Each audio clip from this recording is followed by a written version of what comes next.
चलिए, कल हमने बोर के ऑर्बिट की एनर्जी निकाल ली थी, आपको याद होगी बेटा कल की क्लास में, ठीक है ना। चैप्टर नंबर हम लोग कर रहे हैं 12, दैट इज एटम्स, ठीक है।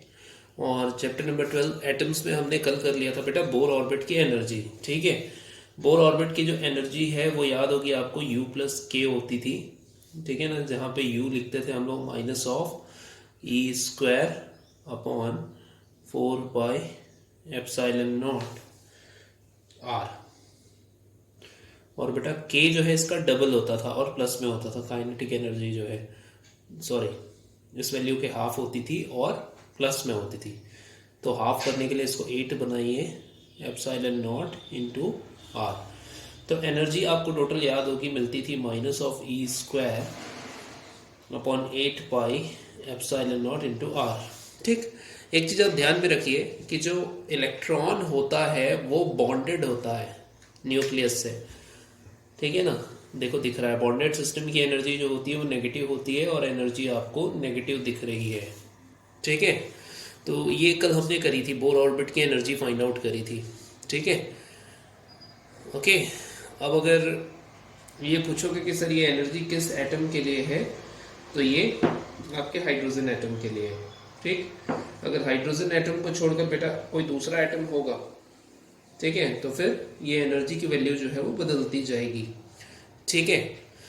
चलिए मैं बताता हूँ आगे, और हम लोग चीज़ें जो है वो देखते हुए चलेंगे, ठीक है। अब इसके बाद थोड़ा ध्यान दीजिएगा, ठीक है, कि हाइड्रोजन का स्पेक्ट्रम कैसे एक्सप्लेन हुआ, ठीक है ना। For hydrogen atomic spectrum, for hydrogen atomic spectrum. अगर हाइड्रोजन एटॉमिक स्पेक्ट्रम की बात हो रही होगी बेटा, तो बोर का थर्ड पॉस्टुलेट याद होगा आपको। अगर मैंने ई हायर बोला माइनस ई लोअर बोला, तो ये किसके इक्वल था बेटा, एच न्यू के, ठीक है ना। E higher minus E lower is equal to h nu, ठीक है। अब हायर ऑर्बिट की जो एनर्जी होती है, ठीक है। अच्छा, this is for hydrogen atom. ये अगर हमने हाइड्रोजन एटम के लिए एनर्जी कंसिडर करी है, ठीक है। अगर एनर्जी बेटा आप देखोगे दूसरे एटम्स के लिए, ठीक है ना, एनर्जी अगर आप देखोगे बोर ऑर्बिट की दूसरे एटम्स के लिए, तो जो E होता है वो डायरेक्टली प्रोपोर्शनल होता है Z के और इन्वर्सली प्रोपोर्शनल होता है N के स्क्वायर के, ठीक है ना। हाइड्रोजन एटम के लिए एटॉमिक नंबर बेटा 1 हो जाता है और स्मॉल n को बोला जाता है प्रिंसिपल क्वांटम नंबर। तो जब nth ऑर्बिट की मैं एनर्जी बताऊंगा बोर की, ठीक है ना, पहले तो मैं आपको ऑर्बिट्स के एटॉमिक स्पेक्ट्रम को एक्सप्लेन कर दूं, ठीक है ना, then we go for the atomic energy, ठीक है ना। ओके, तो देखिए जब भी ट्रांजिशन होगा इलेक्ट्रॉन का हायर से लोअर एनर्जी ऑर्बिट में, तो वो अपनी एनर्जी को फोटोन के फॉर्म में रेडिएट करता है, ठीक। अब अगर हाइड्रोजन एटम के लिए एनर्जी हम लोग लिख रहे हैं, तो यहाँ एक टर्म और मिलेगा बेटा, दैट इज एन स्क्वायर, ठीक है ना। क्या मिलेगा आपको, एन स्क्वायर, ठीक है। तो फाइनली आप देखिए, ठीक है, ये जो पूरा पैरामीटर है ये आपको बनकर आता है 1/λ।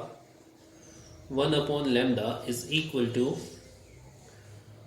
r टाइम्स ऑफ 1/nl का स्क्वायर माइनस 1/nh का स्क्वायर। अब बोलोगे सर ये क्या है, so this is the formula for your wavelength of atomic spectrum, ठीक है ना। एटॉमिक स्पेक्ट्रम क्या होता है बेटा, कि जब भी आप क्या करोगे, किसी भी एटम को एक्साइट करोगे, तो एक्साइट होने के बाद जो एटम होता है, मैंने बताया था उनके इलेक्ट्रॉन्स हायर एनर्जी ऑर्बिट में चले जाते हैं, ठीक है। जैसे फॉर एग्जांपल आप देखिए, ये आपका कोई एटम है, ठीक है ना। तो इसमें अगर इलेक्ट्रॉन फर्स्ट ऑर्बिट में प्रेजेंट है, हाइड्रोजन एटम की बात हो रही है, तो फर्स्ट ऑर्बिट की जो एनर्जी होती है, इसको हम लोग बोलते हैं बेटा 13.6 इलेक्ट्रॉन वोल्ट माइनस में। ये बाइंडिंग एनर्जी होती है फर्स्ट ऑर्बिट की, ठीक है ना, माइनस ऑफ 13.6, जो n इज 1। अगर प्रिंसिपल क्वांटम नंबर 1 है तो n ये होता है, ठीक है ना। अब थोड़ा ध्यान से देखिए, अगर n की वैल्यू 2 हो जाए, मतलब इलेक्ट्रॉन कौन से ऑर्बिट में हो, सेकेंड ऑर्बिट में, ठीक है। तो आप इस वैल्यू को बेटा 2 के स्क्वायर से डिवाइड कर दीजिए, मीन्स 4 से डिवाइड कर दीजिए। अगर ये वैल्यू 4 से डिवाइड होगा, so you know 3 4s are 4 3s are 12, 1 carry में बचा, 16 हो गया, so it is 3.4 electron volts. तो सेकंड ऑर्बिट की एनर्जी होती है minus of 3.4, this is binding energy for second orbit. ठीक है, वैसे ही अगर मैं थर्ड ऑर्बिट की बात करूंगा, थर्ड ऑर्बिट के लिए, तो थर्ड ऑर्बिट के लिए बेटा n जो है वो 3 होता है। अब इस वैल्यू को 9 से डिवाइड करिए, 3 का स्क्वायर 9 हो गया। ठीक है ना, अब याद रखना बेटा एनर्जी जो है वो प्रिंसिपल क्वांटम नंबर के इनवर्स के डायरेक्टली प्रोपोर्शनल होता है। ठीक है ना, इनवर्स के स्क्वायर के डायरेक्टली प्रोपोर्शनल होता है। ठीक है, ओके। नाउ इलेक्ट्रॉन अगर थर्ड ऑर्बिट में है तो इसकी जो बाइंडिंग एनर्जी होती है वो होगी 1 पॉइंट, आप देख पा रहे हैं 9 1 ज़ा 9, ठीक है ना, 4 बचा 46 हो गया, 9 5 ज़र, ठीक है ना 45। सो थर्ड ऑर्बिट की जो बाइंडिंग एनर्जी है वो 1.5 इलेक्ट्रॉन वोल्ट होती है। इस तरीके से बेटा अगर इनफाइनाइट ऑर्बिट में पहुंचोगे तो इनफाइनाइट ऑर्बिट की जो एनर्जी होती है बाइंडिंग वो जीरो होती है। ठीक है, आप किसी इलेक्ट्रॉन को पूरी तरह से आयनाइज तब कर पाओगे किसी एटम को जब आप इलेक्ट्रॉन को किसी ऑर्बिट से निकालकर इन्फिनिटी पे ले जाओ, क्योंकि इन्फिनिटी की बाइंडिंग एनर्जी बेटा जीरो है।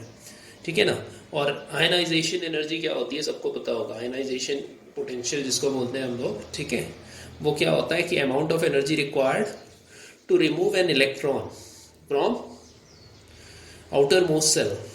ठीक है ना, तो अगर आउटर मोस्ट सेल बेटा फर्स्ट है, जैसे हाइड्रोजन एटम की बात हो रही है, तो हाइड्रोजन के पहले ऑर्बिट में जो इलेक्ट्रॉन है उसकी बाइंडिंग एनर्जी कितनी है, -13.6। अब आपको इतनी ही एनर्जी लगाकर इलेक्ट्रॉन को कहाँ तक भेजना होगा, इन्फिनिटी तक। ठीक है, वैसे ही आप देखिए अगर कोई इलेक्ट्रॉन सेकेंड ऑर्बिट में होता हाइड्रोजन के, ठीक है ना, हाइड्रोजन के पास तो एक इलेक्ट्रॉन होता है, लेकिन एक्साइट होकर इलेक्ट्रॉन बेटा कोई भी शेल में जा सकती है। आप एक चीज दिमाग में रखेंगे, कोई भी जो एलिमेंट है उसके पास शेल सारे होते हैं, भले उनमें इलेक्ट्रॉन हो या ना हो। प्रिंसिपल क्वांटम नंबर n से लेकर इन्फिनिटी तक सारे ऑर्बिट्स होते हैं किसी भी एटम के पास, even if it is hydrogen also, जिसके पास एक इलेक्ट्रॉन है बेटा उसके पास सारे सेल है, भले वो सारे सेल्स क्या होंगे, वैकेंट होंगे, लेकिन बोर के सारे ऑर्बिट्स प्रेजेंट है किसी भी एटम के पास। ठीक है, और वो एटम में इलेक्ट्रॉन थोड़ी भी एनर्जी लेकर क्या कर सकता है, अपने आप को मूव कर सकता है। तो आयनाइजेशन पोटेंशियल ये सबसे पहला टर्म है बेटा जो आप डिफाइन करेंगे। क्या, आयोनाइजेशन पोटेंशियल। अगर किसी ने आपसे आयनाइजेशन पोटेंशियल पूछा, ठीक है ना, या आयनाइजेशन एनर्जी पूछी, तो आप बताएंगे the amount of energy required. ठीक है ना, इसको आप बेटा एक काम करेंगे, आयनाइजेशन पोटेंशियल ना लिख के आयनाइजेशन एनर्जी ही लिखेंगे, आयनाइजेशन एनर्जी। ठीक है, तो आयनाइजेशन एनर्जी में क्या लिखेंगे आप, the amount of energy required to move an electron from its outermost shell to infinity. ठीक है, यही आयनाइजेशन एनर्जी होता है। ठीक है, फिर आप सेकंड टर्म जो है बेटा वो डिफाइन करेंगे excitation energy, EXCITATION, excitation energy. अब बोलोगे सर ये क्या होता है, आयनाइजेशन एंथैल्पी तो समझ में आया, एक्साइटेशन एनर्जी क्या है। देखिए अगर आप बेटा दो ऑर्बिट के बीच के एनर्जी गैप को प्रोवाइड करेंगे, दो ऑर्बिट के बीच के एनर्जी गैप को अगर प्रोवाइड करेंगे तो इलेक्ट्रॉन केवल एक्साइट होता है, इलेक्ट्रॉन फ्री नहीं हो पाएगा। मीन्स उसकी आप पूरी तरह से बाइंडिंग एनर्जी को खत्म नहीं कर पाओगे, कुछ उसकी बाइंडिंग एनर्जी कम हो जाएगी। लाइक अगर मैंने बोला कि मैंने 13.6, ठीक है, और 3.4 के बीच का जो डिफरेंस है बेटा, एनर्जी डिफरेंस, उसको प्रोवाइड कर दिया। अब आप देख सकते हैं कि -13.4 माइनस -13.6, ये माइनस प्लस हो जाएगा, डिफरेंस निकालोगे तो, और 13.6 में से बेटा अगर गया 3.4 तो हमको बनता हुआ दिख रहा है ये 10.2। तो अगर मैंने 10.2 की एनर्जी प्रोवाइड कर दी प्लस में, तो बेटा ये एक्साइटेशन एनर्जी होता है जो इलेक्ट्रॉन फर्स्ट ऑर्बिट में हो उसको सेकेंड ऑर्बिट तक लेके जाने के लिए। 10.2 electron volt is the excitation potential for the electron which is in first orbit to move it up to second orbit. ठीक है, वैसे ही अगर मैं बोलूंगा बेटा कि फर्स्ट से मुझे थर्ड ऑर्बिट में लेके जाना है, तो आप कौन से डिफरेंस को लगा दीजिए, फर्स्ट और थर्ड के बीच में डिफरेंस है। अब देखो थर्ड का जो एनर्जी है वो 1.5 है, ठीक है ना, तो 13.6 में से आप 1.5 निकालिए, आंसर आपको मिलेगा 12.1। ठीक है, तो 12.1 जो है ये एक्साइटेशन पोटेंशियल बन जाएगा बेटा कौन से, फर्स्ट और थर्ड ऑर्बिट में, ठीक है। अब आपको याद होगा इलेक्ट्रॉन किसी हायर सेल में ज़्यादा टाइम के लिए नहीं रह पाता है, बोर का थर्ड पोस्टुलेट कल पढ़ाया था मैंने। और जब वो वापस आ रहा होता है तो अपनी एनर्जी को वो रेडिएट कर देता है, किस फॉर्म में, लाइट के फॉर्म में। अब बेटा उस लाइट से अगर स्पेक्ट्रम फॉर्म किया जाए, ठीक है ना, तो उसकी वेवलेंथ जो है वो निकल के आती है 1/λ, ठीक है ना। It is also called as wave number, इसको वेव नंबर भी बोल सकते हैं अपन, ठीक है ना। r times of in braces 1/nl का स्क्वायर माइनस 1/nh का स्क्वायर। nl को रखिए, nh को रखिए, आपको क्या मिल जाएगा, जब इलेक्ट्रॉन एक्साइट होगी बेटा और एक्साइट होकर वो हायर एनर्जी से जब वो लोअर ऑर्बिट में ट्रांजिशन करेगा तो एनर्जी जो लाइट के फॉर्म में रेडिएट होती है उसके वेवलेंथ को निकालने का ये फॉर्मूला है। इसको आप अच्छे से मेमोराइज कर लें दिमाग में कि 1/λ क्या होता है, r times of 1/nl square minus 1/nh square, ठीक है ना। अब बेटा इस बेसिस पे मैं आपको हाइड्रोजन की एटॉमिक स्पेक्ट्रम को समझाने वाला हूँ इस फॉर्मूले से, ठीक है ना। ये फॉर्मूला कहाँ से बना तो हमने ये वैल्यू सब्स्टिट्यूट करी है बस, ठीक है ना। रेडबर्ग कांस्टेंट क्या होता है बेटा वो आपको दिख जाएगा जैसे ही आप क्या करेंगे, ये पूरे टर्म्स को कॉमन निकालेंगे, ठीक है ना। आर की जो वैल्यू है वो सब्स्टिट्यूट होती है कहाँ से, बोर के सेकंड पोस्टुलेट से। ये तो हमने याद होगा आपको, ये फॉर्मूला हमने बेटा कल फर्स्ट पोस्टुलेट से ही जनरेट किया है। अभी सेकंड पोस्टुलेट भी है जिसमें एंगुलर मोमेंटम जो है वो NH/2π होता है, वो यूज़ करके फाइनल कंक्लूजन वाला फॉर्मूला ये है। लेकिन ये फॉर्मूला आपको जनरेट नहीं करना पड़ेगा, आपको मेनली इसमें क्वेश्चंस जो आते हैं वो क्वेश्चंस आपसे पूछे जाएंगे, ठीक है। चलिए यहाँ देख सकते हैं, ठीक है ना। मैंने जो भी हाइड्रोजन स्पेक्ट्रम में बेटा जो सीरीज मिलती है वो ड्रॉ कर रखी है, ठीक है ना। कौन कौन सी सीरीज मिलती है हमको, लाइमन, बाल्मर, पाश्चिन, पार्केट, पीफंट, ठीक है। लाइमन क्या करते थे बेटा, लोअर ऑर्बिटल में को 1 पे सेट कर रखा है, ठीक है ना। सारे ट्रांजिशन कहाँ होंगे, लोअर ऑर्बिट में 1 में, ठीक है। और हायर ऑर्बिट बेटा कहीं भी तक हो सकता है, ठीक है। हायर ऑर्बिट में ट्रांजिशन कहाँ तक हो सकती है, 2 से 1 में आ सकता है, 3 से 1 में आ सकता है, 4 से 1, 5 से 1, like that up to infinity, ठीक है। फिर बाल्मर ने क्या किया बेटा, लोअर ऑर्बिट 2 पे सेट किया है और ट्रांजिशन इलेक्ट्रॉन का हो सकता है किसी भी हायर ऑर्बिट से। फिर पाश्चिन सीरीज होता है जिसके लिए n की वैल्यू लोअर ऑर्बिट 3 है, बार्केट के लिए n की वैल्यू लोअर ऑर्बिट 4 है, और फिर पी फंड के लिए बेटा लोअर ऑर्बिट 5 है। तो n की वैल्यू आपकी फिक्स होती है, आपको पुट करनी पड़ती है क्या वैल्यू, हायर ऑर्बिट की वैल्यू। हायर ऑर्बिट की वैल्यू पुट करके आप देखते जाइए कि वेवलेंथ का ट्रांजिशन कैसे हो रहा है। जैसे फॉर एग्जांपल हम क्या कर रहे हैं बेटा, वेवलेंथ निकाल रहे हैं लाइमन सीरीज की, मान लीजिए आप, ठीक है ना। तो लाइमन क्या करेंगे, r nl को 1 पे सेट करेंगे तो 1 का स्क्वायर हो गया माइनस NH का स्क्वायर। NH बेटा कुछ भी हो सकता है, NH जो है कुछ भी हो सकता है हायर ऑर्बिट, ठीक है ना। 2 3 4 5 एक्सेप्ट 1 से 1 में ट्रांजिशन नहीं होगा, ठीक है ना। 2 से 1 में ट्रांजिशन होगा, 3 से 1 में ट्रांजिशन होगा, ठीक है। 1 से 1 में ट्रांजिशन नहीं होगा, आप याद रखेंगे, ठीक है। तो लाइमन, बाल्मर, पाश्चिन, बार्केट, पीफंड आपसे किसी भी सीरीज की ना बेटा क्या पूछता है, शॉर्टेस्ट वेवलेंथ को पूछता है, शॉर्टेस्ट वेवलेंथ को और लॉन्गेस्ट वेवलेंथ को। आप याद रखेंगे शॉर्टेस्ट वेवलेंथ तब मिलती है बेटा जब एनर्जी गैप मीन हो, ठीक है ना।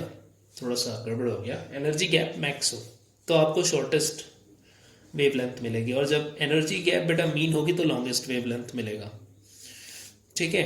क्योंकि एनर्जी के इन्वर्सली प्रोपोर्शनल होता है आपकी वेवलेंथ, ठीक है ना। E इज इक्वल टू हम लोग क्या लिखते हैं, hc/λ लिखते हैं, ठीक है। तो एनर्जी और वेवलेंथ में कैसा रिलेशन होता है, इनवर्स रिलेशन।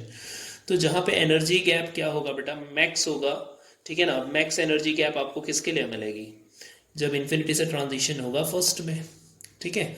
और मीन एनर्जी आपको कहाँ पे मिलेगी, जब सेकंड ऑर्बिट से ट्रांजिशन होगा फर्स्ट में, ठीक है। तो जब आप शॉर्टेस्ट वेवलेंथ की बात करेंगे तो वो आपको मिलेगी जब ट्रांजिशन होगा इन्फिनिटी से फर्स्ट में, और लॉन्गेस्ट वेवलेंथ आपको कब मिलेगी, जब ट्रांजिशन होगा सेकंड ऑर्बिट से फर्स्ट ऑर्बिट में। किसके लिए, लाइमन के लिए, ठीक है। अब लाइमन की शॉर्टेस्ट और लाइमन की लॉन्गेस्ट ये आपसे निकालने को बोलता है, ठीक है ना। कुछ नहीं करना है आपको, आपको बस आर की वैल्यू याद रखनी है। आर इज रेडबर्ग कांस्टेंट, और रेडबर्ग कांस्टेंट होता है बेटा 1.03 क्रॉस 10 की power 7 metre inverse, unit is metre inverse, ठीक है ना।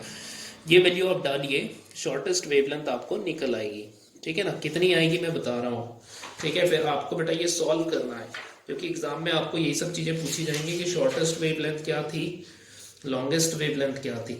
तो लाइमन की शॉर्टेस्ट वेवलेंथ आपको मिलेगी बेटा 91 नैनोमीटर, ठीक है ना, और लॉन्गेस्ट वेवलेंथ आपको मिलेगा 122 नैनोमीटर। करना कुछ नहीं है, शॉर्टेस्ट वेवलेंथ निकालने बोलेगा तो फॉर्मूला लगाइए आप लाइमन सीरीज का, ठीक है। और हायर ऑर्बिट को रखना इन्फिनिटी, लोअर ऑर्बिट को रखना 1, आर की वैल्यू रखिए, सॉल्व करिए सिंपली, ठीक है। वैसे बेटा मैं बाल्मर भी बता दूं आपको, बाल्मर के लिए फॉर्मूला बनाना है तो ये हो जाएगा आर टाइम्स ऑफ, ठीक है। लोअर ऑर्बिट आप 2 का स्क्वायर कर लेना माइनस करके, हायर ऑर्बिट को रखना कहाँ पे, एनी वैल्यू, हायर ऑर्बिट कुछ भी होगा बेटा 2 के आगे, लाइक 3 4 5 6 अप टू इन्फिनिटी, ठीक है। ये फॉर्मूला आप उठा के डालिए बाल्मर सीरीज की, कोई भी वेवलेंथ आपको मिलने लगेगी, ठीक है ना। अगर मैं बाल्मर की शॉर्टेस्ट पूछूंगा तो फिर से शॉर्टेस्ट के लिए याद रखना बेटा, इन्फिनिटी से ट्रांजिशन कहाँ होगा, शॉर्टेस्ट में, सेकेंड ऑर्बिट में, ठीक है ना। और अगर लॉन्गेस्ट पूछी जाएगी तो आप थर्ड से ट्रांजिशन कराना सेकेंड में, ठीक है ना। This is for shortest wavelength and this is for longest wavelength. ये बाल्मर की शॉर्टेस्ट और बाल्मर की लॉन्गेस्ट हो जाएगी, और पूछा आपसे यही जाता है बेटा एग्जाम में, शॉर्टेस्ट और लॉन्गेस्ट वेवलेंथ को। तो इस तरीके से हमने क्या कर लिया, हमने हाइड्रोजन के लाइन स्पेक्ट्रम को बेटा कंप्लीट कर लिया, ठीक है ना, या एटॉमिक स्पेक्ट्रम ऑफ हाइड्रोजन, ठीक है। तो इस तरीके से आप फर्स्ट सीरीज को भी देख सकते हैं, ठीक है। अब एक क्वेश्चन आपसे पूछा जाएगा कि बोला जाएगा कि लाइमन सीरीज कौन से रेंज में फॉल करता है, बाल्मर सीरीज कौन से रेंज में फॉल करता है। तो बेटा यूवी रीजन में लाइमन फॉल करता है, यूवी रीजन में कौन किसकी वेवलेंथ फॉल करेगी, लाइमन की, ठीक है ना। बाल्मर की फॉल करेगी बेटा विजिबल में, ठीक है ना, विजिबल में। और बाकी के जो तीनों सीरीज हैं, तीनों सीरीज ये सब आपके इंफ्रारेड में फॉल करते हैं, इंफ्रारेड में, इंफ्रारेड, ठीक है ना। तो इंफ्रारेड में बाकी तीनों सीरीज, पाश्चिन, बाल्मर और पीफन, बार्केट और पीफन, ठीक है। तो इंफ्रारेड में भी लोअर इंफ्रारेड रीजन होता है, फिर मिडिल होता है, और फिर हायर रीजन ऑफ इंफ्रारेड होता है जिसमें रेडियो वेव्स आते हैं, ठीक है ना। तो उतने डिटेल्ड में नहीं पूछेगा, बस ये पूछता है कि कौन से रीजन में फॉल करता है, तो इंफ्रारेड, बाकी तीनों, ठीक है ना। विजिबल में कौन फॉल करता है बेटा, बाल्मर, और लाइमन फॉल करता है यूवी में, ठीक है।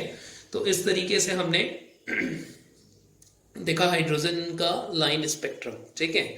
चलिए इसके आगे बढ़ते हैं, और अब हम लोग एक एक करके बेटा रेडियस देखते हैं बोर के ऑर्बिट का, बोर की ऑर्बिट की वेलोसिटी देखते हैं, और बोर की ऑर्बिट का हम देखते हैं एनर्जी, ठीक है ना। चलिए वो भी जल्दी से हम लोग कंप्लीट करें।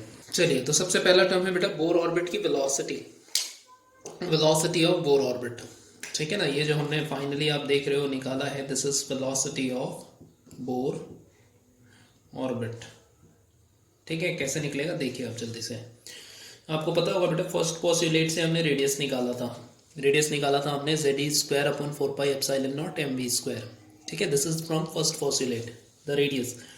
सेकेंड पोस्टुलेट बोर का बोलता है बेटा एंगुलर मोमेंटम NH अपॉन 2 पाई, पॉइंट मास की एंगुलर मोमेंटम आपने 11th पे पढ़ी है MVR, ठीक है ना, mass into velocity into perpendicular distance from axis of rotation, ठीक है। देन NH अपॉन 2 पाई, NH अपॉन 2 पाई, ठीक है। यहाँ से बेटा हमने R की वैल्यू निकाली तो MV ट्रांसफर होकर नीचे चला जाएगा। अब थोड़ा सा आप इक्वेशन 1 और इक्वेशन 2 देखिए, दोनों रेडियस की वैल्यू बता रही है, तो इससे हम कुछ निकाल सकते हैं। क्या निकाल सकते हैं, दोनों को हमने इक्वेट किया, दोनों को इक्वेट करने से बेटा मास, मास कैंसिल, एक वेलोसिटी कैंसिल, यहाँ एक वेलोसिटी बच रही है।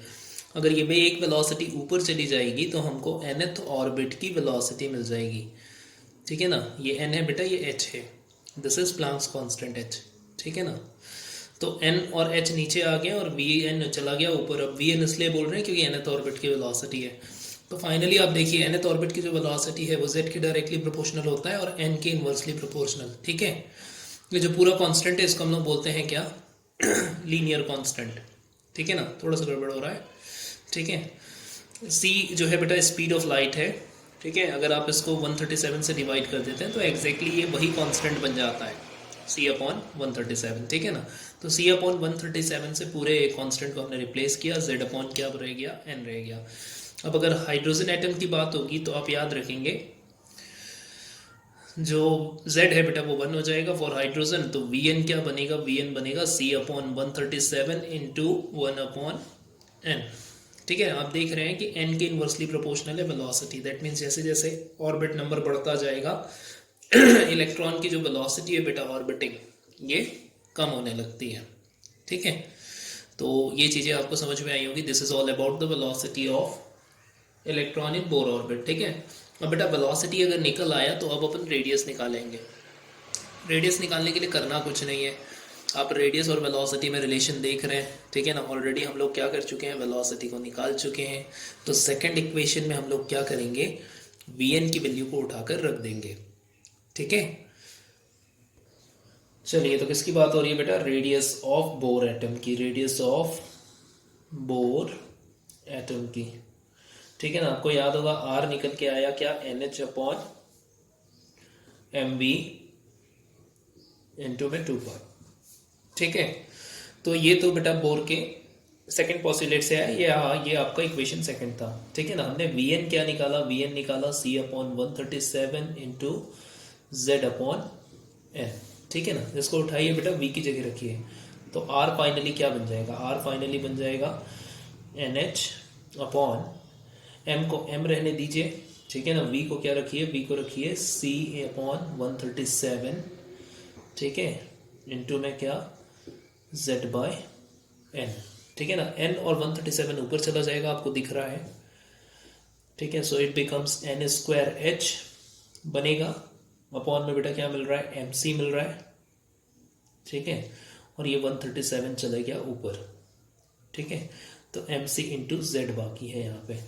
अब ये पूरे कांस्टेंट को आप अलग कर दीजिए, 137h अपॉन m इंटू सी को, ठीक है। और अलग रखिए बेटा n²/z को, ठीक है। तो देखिए एक रिलेशन बन के आ रहा है, क्योंकि ये nth ऑर्बिट का रेडियस है तो इसको Rn बोलेंगे। Rn फाइनली आपका बन के आ रहा है बेटा डायरेक्टली प्रोपोर्शनल टू n²/z, ठीक है। ये पूरे कांस्टेंट को अगर आप सॉल्व करेंगे तो ये पूरे कांस्टेंट की जो वैल्यू है, ठीक है ना, here this complete constant 137h/c, इसकी वैल्यू निकल के आती है बेटा 0.537 एंगस्ट्रॉम, 537 एंगस्ट्रॉम, ठीक है।